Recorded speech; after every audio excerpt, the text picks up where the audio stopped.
তিনজন ক্যান্ডিডেট, তিনজনই সাইফুল। এখন মনে করেন বিএনপির আগে ছিল সাইফুল আলম নীরব ভাই, তারে বাদ দিয়ে এখন দেওয়া হয়েছে সাইফুল ইসলাম রে, সাইফুল ইসলাম না, সাইফুল ইসলাম রে। উনি হইল গা বিএনপির অজ্ঞ জোটের থেকে, ওনার মার্কা কোদাল। সাইফুল আলম নীরব ভাইয়ের মার্কা হইল ফুটবল। আর জামাতের হইল গা সাইফুল আলম খান। এখন আমরা সংকটে পড়ছি যে একটা আসনে তিনজনই সাইফুল। এখন অনেক ভোটারেরই একটা সংকোচ হয় কোন সাইফুল কোন মার্কার, এটা নিয়ে খুবই একটা সমস্যা। যে আলম নীরব, সাইফুল হক, আবার সাইফুল ইসলাম মিলন, তিনজন তো তিন ক্যান্ডিডেট একই আসনে তিন সাইফুল। এখন সাইফুল আলম নীরব যে উনি তো বিএনপির প্রার্থী ছিল, পরবর্তীতে এখানে জোটের কারণে তারে মনোনয়ন দেয় নাই। উনি এখন স্বতন্ত্র নির্বাচন করতেছে, ফুটবল মার্কা, আমরা তারই সাপোর্ট করতেছি।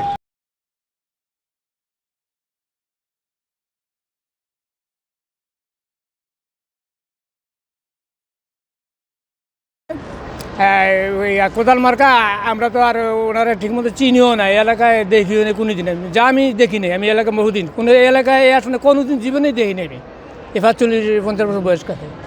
তো আর যে একজন বহিষ্কৃত ওনার অনুসারীরা ওনারা ভোট দিবে এরকম শুনি আর কি, চার দোকান টোকানে যাই। আর আমাদের যে জামাতের জোটের থেকে যিনি আছে ওনাকে জামাতের জোট থেকে সবাই সমর্থন করে, আমরাও করি আর কি।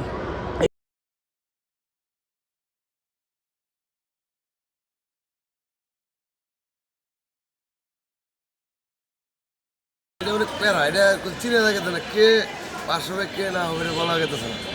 ফুটবল হইলে আপনার নীরব, এবার বুঝতেছি। হইলে আপনার